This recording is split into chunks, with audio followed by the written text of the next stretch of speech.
What's up, everybody? Welcome back to my channel. I want to do a recap of the first episode of Marriage Bootcamp Reality Stars, but keep in mind that I'm only going to be recapping the parts that involve teen mom stars Amber Portwood, Matt Baer, and her mom Tanya as well, even though I do love a few of the other reality stars as well, namely Chris and Jim Jones, because one of the first reality shows I ever watched was Love and Hip Hop before they had all the franchises and stuff. But anyway, let's dive in and focus on what went down in the teen mom side of the Marriage Bootcamp house. The episode started off with everybody arriving at the house, and so Amber's family came with Matt driving, and in a confessional, her mom Tanya said that she was there specifically to make sure that Amber's eyes are opened to the master manipulator that Matt is, and that she eventually rids herself of him for good. So as they start pulling up and meeting each other, a couple of the other stars had things to say about Amber and her crew. So the Mob Wives girl Renee, when Matt said that he and Amber were big fans of the show Mob Wives, was like, well, I don't want to meet fans. If I wanted fans, I'd go to Madison Square Garden, which is a pretty arrogant and rude thing to say. Brandy Glanville from Real Housewives of Beverly Hills said that she knew Amber was crazy, so I take it that she watches Teen Mom, and she was like, I'm not going to mess with crazy. So once they actually got into the home, we saw Amber's mom Tanya really bond with Jim Jones's mom. I forget her name. They just call her Mama Jones on the show. And they bonded over the fact that they both had issues with their children's spouses. Once everyone arrived at the home, they all sat together to get to know each other, and Brandy immediately calls Amber selfish in a confessional and claims that she always wants to make every single conversation about herself, which was funny because the car that Amber and all of them pulled up in had a bumper sticker that said that she was a fame whore, and Amber had like a massive fit about it. She's like, I'm not a fame whore. I'm only on this one show. And even then, it's just a show about being real. I'm not trying to be famous or anything like that. And then as the first impressions start rolling in the confessional booth, Chrissy and her mother-in-law, Mama Jones, and then another reality star, I think it was the Mob Wives family, they all talked about how they thought that Matt was actually Amber's mom Tanya's like husband or something like that. They didn't know that Amber was with someone that old. Next, Amber immediately lets everyone at the house know about Matt's abandoned kids that he lied about, the drugs, and the stolen money as well. And she says that she believes that Matt's a pathological liar. And as she's saying all of this, Matt starts laughing at her, and she's like, what are you laughing at? And he explains that he believes that, you know, she is crazy if she thinks that she is problemless in everything that goes down in the world. Amber's mom, in a confessional, agrees with Amber's claims that Matt is a pathological liar and everything. And so Matt's like, you know what? First of all, nothing went down the way that she's claiming. She's exaggerating. She's just reading headlines without stating facts and stuff. She's crazy, which is weird because Amber's claims about Matt are very much quantifiable, you know, like the fact that he lied about having just like 1 or 2 kids instead of like 8 or 9 or whatever it is. That is a fact. Like, there's no way to explain around that. Like, and he's admitted that he lied about it. She also claimed that Matt had stolen money from her. This went down in the reunion. We knew about that. So what do you mean she's exaggerating or not giving you the full story? Like, you did factually lie to her about the amount of kids that you had and abandoned, and you did also steal money from her, and you weren't able to explain where that money went when Dr. Drew asked you about it on the Teen Mom reunion. So what the hell is he trying to paint her as crazy with? It's time for the first exercise of the season, as the doctors set the stars up with a school exercise to illustrate that their issues are all learned behaviors and that they need to identify what's wrong with them and relearn how to manage these issues. So like they would go up in the front of the class with like a backpack or whatever it is that they would dig out of a desk and try to guess why they got this symbolic object. And, you know, the people that they came with in their lives would also like help them, you know, give their perspectives of why they thought they received certain things. So for example, when it came to Brandy Glanville, we all know her as this like alcoholic reality star who's just like a hot ass mess. So her dad received like these boobs, you know, and then like they symbolized his embarrassment of her and like how he wishes that she did other things outside of reality television and embarrassing the family name, this, that, and the other. And so it turns out that he just feels like she should have chosen a different profession for herself outside of reality television. And so Jim Jones, who up until this point everyone thought was not listening, not taking the experience seriously or anything like that, actually raised his hand in defense of Brandy's dad about how he feels about her. He was like, I could see why Brandy's dad has a problem with her being on reality television. You know, like, this is a new era that he didn't grow up in. Like, reality TV was not a thing when Brandy's dad was, like, you know, watching television. He further elaborated on his point to say that, listen, like, reality television for the most part is like a bunch of like bullshit, fakeness. A lot of people with like nothing really to offer, getting on shows to make like quick, fast, and easy money the only way that they know how. And so Amber, for some reason, took serious offense to that and started to turn on like her like bullshit, like thug life act. And it was just absolutely embarrassing. She must have been cracked out of her mind, because acting hard with Jim Jones, of all people, is not what you want to do in your life, Amber. I don't know where this broad got her education from, but let me tell you something I learned from my education. You cannot out hard, you know, like a rapper from Harlem, girl. You absolutely cannot. And number two, he wasn't even talking about you, Amber, for you to be so absolutely pissed off about what he's saying. Number three, he's been on reality TV just as long as you, if not longer. I think my first show that I would watch like religiously was Love and Hip Hop, and I'm 99% sure that I was watching it long before 16 and Pregnant and Teen Mom and stuff like that. So he's not new to the game. Like, he's just speaking on his perspective, and it literally was not anything to do with you. His lifelong fiance, Chrissy, stepped up to defend his stance against Amber. And for some reason, Amber told her to calm down and just acted like she was being unreasonable, even though Amber was the one being a plumb fool. So the mob wives, in their own confessional, as all of this is going down, point out how this is Amber yet again making things about herself, and I totally 100% see where they're coming from. So again, I don't know why Amber, like, what the hell was wrong with her, but she just kept going crazier and crazier. She then starts trying to act hard with Chrissy, talking about, girl, I'll beat your ass. There are bigger bitches than you in prison, this, that, and the other. And I just have to say, Amber, you better go home every single night of your life and thank the Lord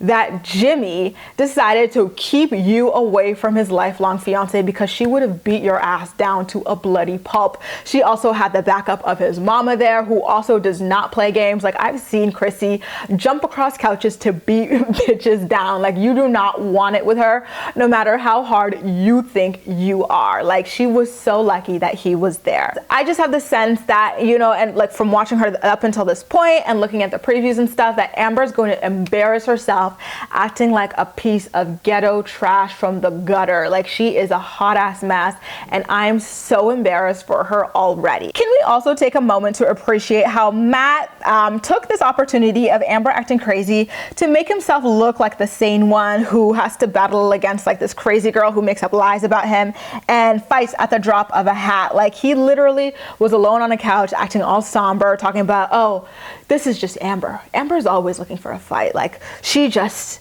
I don't know, bad weather could set her off and like make her go crazy. He is just a skilled manipulator through and through, and can you really blame him with the way Amber makes it so easy sometimes? Meanwhile, in Brandy's confessional, she says that Amber is intense, scary, and probably not mentally well, and her dad actually agrees with her, and they both talk about how they don't feel like Amber is a safe person to have around other people in the house. So eventually the doctors and security separate everybody, as all of this fight just, you know, refuses to calm down. And so once the group comes back together after separating, Amber apologizes to Chrissy about her behavior and lashing out, and Chrissy refuses to accept her apology. And of course, Amber has a little hissy fit over it, like Chrissy owes it to her to want to be cool with her.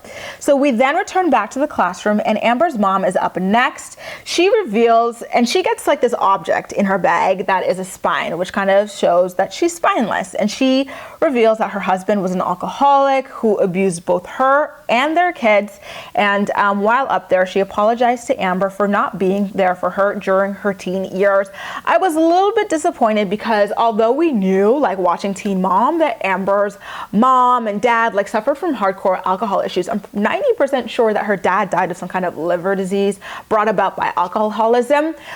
I didn't know, I don't know how many of you guys knew, but I didn't know that her mom abandoned her during her teenage years, because she seemed pretty present during 16 and Pregnant, and I would have loved to see them delve into that a little bit more. And, you know, even though they didn't go into it during this segment, I do hope that they talk about it more as the season progresses. Amber's up next to show and tell, and so she gets this sort of bomb or explosive device thing, and she reveals that she's explosive because her life growing up was very explosive.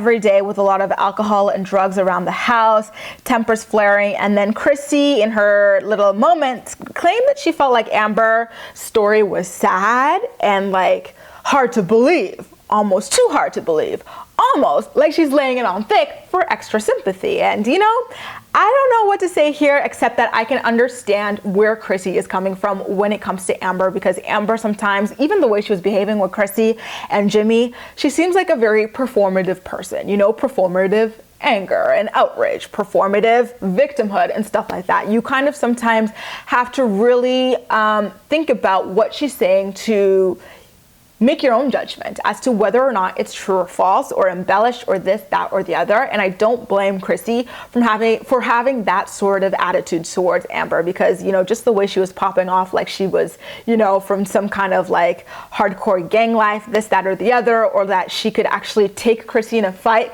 was all very fake. Next up, Matt opened his desk, and instead of having like a bag of sorts like everyone else, his desk was straight up full of worms, which represents that he is slimy, and according to the Mob Wives, lowest of the low. So he admits that, you know, he can see that he is perceived as slimy because his relationship with Amber basically started off on, you know, what he claims is just a couple of lies. Chrissy then says that Matt has just something off about him that makes you feel like he is just not right. It's that je ne sais quoi, where you're like, huh, something ain't right about that man. And it's something that I feel like most people looking at him and meeting him can absolutely pick up on.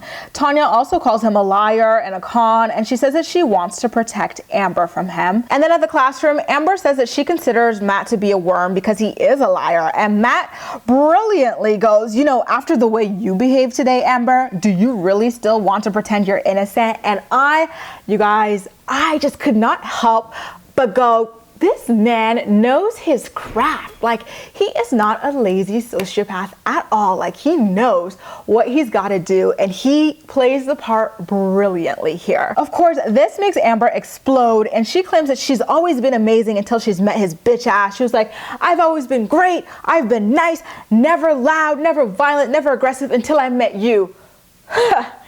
Any of us who watched Teen Mom since the beginning absolutely know that Amber has always been like this POS trash box of a person, you know, to her partners. Remember, she almost beat Gary half to death quite a couple of times. Remember, there was this one time when she tried to kick him down the stairs as he was moving some stuff out of their apartment, and it was a steep flight of stairs. There was another time when he was again, I think this is the same episode, trying to go down the steep set of stairs, holding a bunch of things, and she would punch him even to his ear. Anytime I saw that, it reminded me of Halle Berry. Halle Berry is partially deaf in one of her ears because one of her ex-boyfriends beat her so bad that she lost most of her hearing. Like, blood was splattering all over the ceiling. So to this day, I don't watch that scene. Like, that is just the scariest thing. And Gary is so blessed to still have hearing after the way she punched him. Remember, there's another time when Gary had a disagreement with her father. Amber pinned him against a door and would punch him repeatedly. Amber, you've always been a piece of shit. Like, Matt is not the person bringing it out of you. This is just who you are. And I know a lot of people watching this feel like Matt is doing a great job of setting Amber off and looking like the innocent person, this, that, and the other. But I feel like that kind of viewpoint paints Amber as this innocent victim who, you know, is not abusive in her own right. But honestly, I don't feel the slightest bit bad for Amber sometimes. Well, in 90% of the things that happen here. Because if Amber's not the victim of this, Amber's going to be the perpetrator of abuse to someone else. Like, this is just who Amber is. This is just what she's always going to be surrounded by, because water seeks its own level. And Amber Portwood is an abusive person through and through, even when it comes to her own daughter, remembering the way that she treated Leah throughout her infancy, refusing to change her diapers, the sheets, this, that, and the other. Amber is just straight up trash. And if it's not with Matt, it's with someone else. The only issue here is that she's found someone who is a more skilled, abusive person than she is. Next up, everyone is shown the bedrooms that they'll be staying in throughout filming, and Amber is set up with a nursery, and above her crib or whatever it is, there is a quote from Matt that says that he's glad her dad died and that he wishes her brother got shot in the head. See, that's where I draw the line. Those sorts of things are where I do feel sorry for her. The fact that Matt has ever, fixed his dusty ass mouth to say shit like that is disturbing on so many levels. Like, we saw how hard Amber took it when her father died. And honestly, I think had her father not passed, none of this would have ever happened. I don't think she would have ever been with someone like Matt. Matt just was at the right place at the wrong time in Amber's life. Of course, being Amber, she absolutely tore apart her entire room. And Brandy, again, in the confessional, says that she doesn't feel safe with Amber in the home. Guys, it's so crazy to watch this woman fly off the handle at the drop of a hat every fucking second, screaming around the place like a lunatic, acting all, buck, gully, ghetto with whomever she pleases, and thinking that someone named Andrew is behind the scenes of all of this, watching even more than we get to see, and thinking, this is such a wonderful woman. I would love to move in with her, fall in love with her, impregnate her as quickly as possible, because just doesn't get more stable than this.